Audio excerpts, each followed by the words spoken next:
Welcome to Cast Iron Cooking, and I'm your host, Belkin Vanderspuds. Today's video is going to be about conditioning your cast iron pan with seasoning, and hopefully this will be an easy guide to follow. You may be brand new to cooking with cast iron, or you're considering buying new cast iron to cook with, and hopefully this will get rid of some of the mystery. This process works on most all types of cast iron cooking utensils and appliances. So there's a lot of universals here that can be applied to multiple things. Very important is the selection of the oil or grease that you're actually going to be using to season your pan with.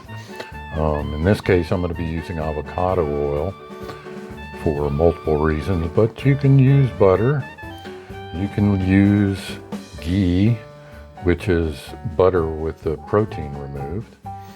You can use lard. Some people use the Crisco. You can use coconut oil, which is pretty common to find. You can use vegetable oil, although I don't recommend it. And also you can use extra virgin olive oil. You can use any type of cooking oil, but these are some common items you find in most kitchens. And these are the common items in my kitchen, so this is what I'm using. Each one of the oils have a different smoke point. And as you can see, the avocado oil is usually around 520 degrees Fahrenheit. The avocado oil I've got is at 500, and this is important. So step one is cleaning, and you want to get rid of all of the materials on top of the cast iron seasoning that's already there before you try to apply new seasoning. In this case, I've made a large meal, and I've got 4 cast iron skillets or pans which are ready for cleaning. A lot of times people will cook meals and the pans are not cleaned right away, so this process does cover that. First thing you want to do is preheat your oven for after you've cleaned the pans. So in this case I'm going to pick around 300 degrees, and that's high enough to get rid of the humidity, the water and moisture from the cleaning process. Later on, we'll be setting the oven to 505 degrees to actually apply the seasoning to it. So next, you want to turn on your stovetop to gently heat your pans. The reason we're doing this is because these are cold pans, and the oil and the cooking solutions that were used in these pans have solidified. So if you heat them up slightly, and they don't have to be very hot, then it will release some of the cooking oils. You want to wipe out the warm pans with a towel to remove any food bits and oil. And you're doing this in preparation for actually using hot water from your sink to wash out anything that's remained stuck to the pan. And again, I'm doing 4 pans, so it's lather, rinse, repeat. During this point, if you have your sink running hot water to match the temperature as closely as possible as you've heated up the pans on the stovetop, that'll prevent damage to the existing seasoning into the pan itself. So you want to make sure you've got hot water, and I'm going to be using 2 types of abrasives. One's a linked metal scrub pad with a rubbery insert, and the other is a regular sponge, and I'm using the abrasive back. In this case, I'm not very concerned about actually removing excess oil. I'm just concerned about removing any type of food bits that were left over in the pan from cooking. So we're going to scrub them down, and then we're going to dry them off by putting them into the preheated oven. The entire purpose there is simply to force the moisture from the scrubbing process out from the pan itself. And anywhere that the pan may have the seasoning which has been broken over time, you want to get any water or moisture out from that pan before doing any further seasoning. And again, I'm doing multiple pans at once, so we'll rush right through that process. Last pan goes in, and from the point of the last pan going in, it's going to take about 20 minutes. You want to give it about 20 minutes to give it a chance to boil off that water. You can do this by setting a timer if you like. Helps you track it. In this case, it's going to be 20 minutes. So you now have 20 minutes to kill, and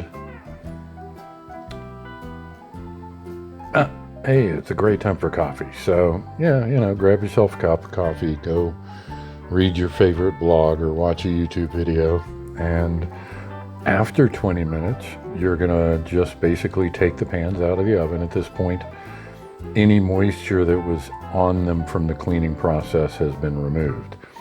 And so these are dry, hot pans. And in this case, again, I'm going to be seasoning with avocado oil. So I'm going to put a minimal amount of avocado oil into each pan. And I'm going to spread that avocado oil evenly around in the pan as much as I can. As you can see, the third pan got a little bit too much oil, so I will share that oil with the fourth pan in the back there so that I don't have too much oil in one pan. Be careful not to burn yourself, and basically make a nice even coating of your new seasoning oil around your pan.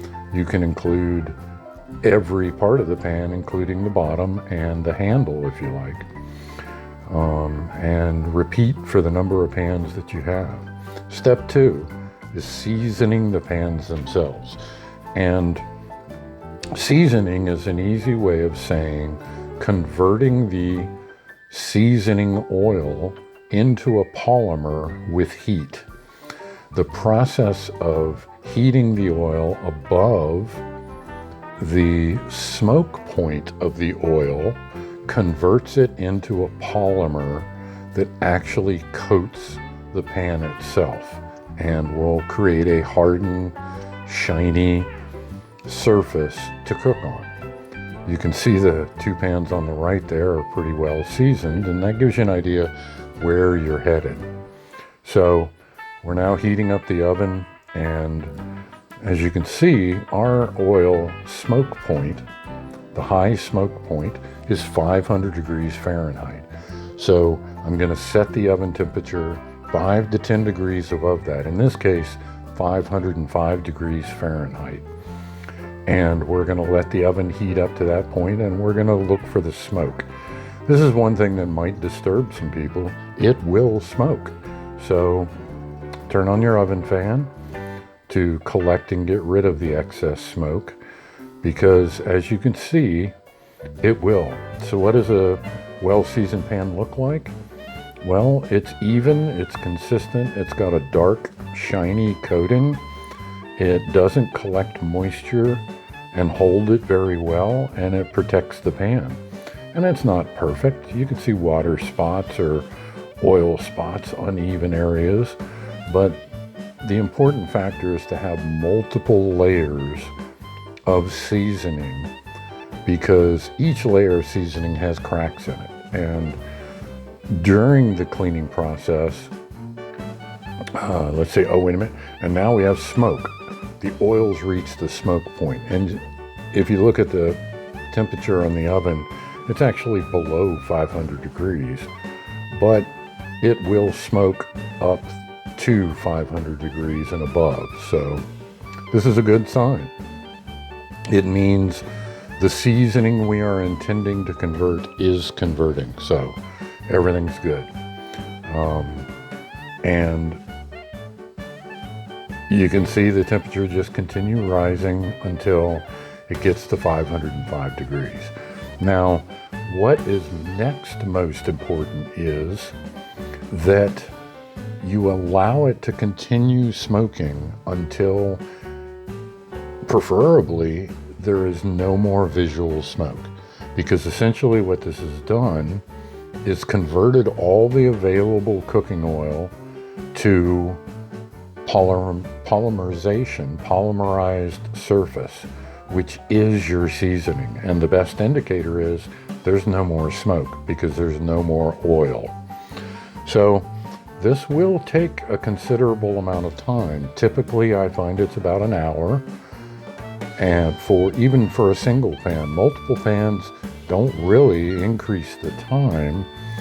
It will increase the time to heat up the oven because you're heating up more metal, but it doesn't actually take more time to convert the oil to a polymer through the smoke process. So you're gonna bake them for an hour and then, or until the smoke stops, and then you're just gonna turn off your oven. Once the smoke has stopped, you no longer need the fan. So you just allow the pans afterwards to cool down naturally in the oven as the oven cools down. So for an hour, I'm just going to let them sit in there and not touch them at all. So, or maybe this video is showing an hour timer. Yep, that's what it is. It's an hour for cooking off because we still have smoke. So this is cooking off the oil that's we've applied to the pan and making that surface.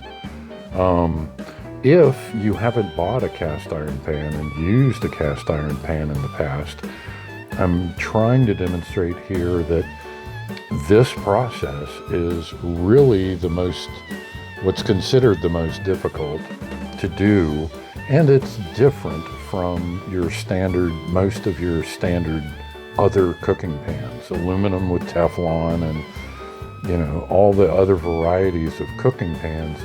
You seldom intentionally put in the oven and cook them until they smoke.